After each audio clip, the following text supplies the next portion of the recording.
ఏ retired ఉద్యోగినైతే retirement రోజే కార్లో కూర్చోబెట్టి చెక్కులు అప్పచెప్పి ఇంటికాడ సన్మానం చేసి పంపాలని చెప్పి కేసీఆర్ మాట్లాడి చూసినావా?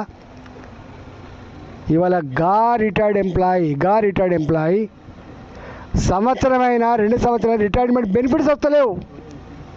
కొద్దిమంది ఏమో కమిషన్లు ఇచ్చి తెచ్చుకుంటున్నారు, కొద్దిమంది ఏమో కోర్టుకు పోయి తెచ్చుకుంటున్నారు.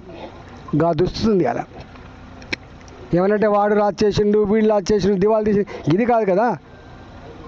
నువ్వు వచ్చినప్పుడు తెలియదా?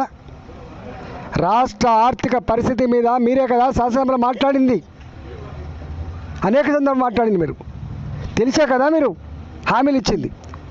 నీ 6 గ్యారెంటీల గురించి ఎవరు మాట్లాడతలేదు. ఇవాళ నీ 6 గ్యారెంటీల గురించి ఎవరు మాట్లాడతలేరు, 66 హామీల గురించి ఎవరు మాట్లాడతలేరు, ఇవాళ మేనిఫెస్టో గురించి ఎవరు మాట్లాడతలేరు.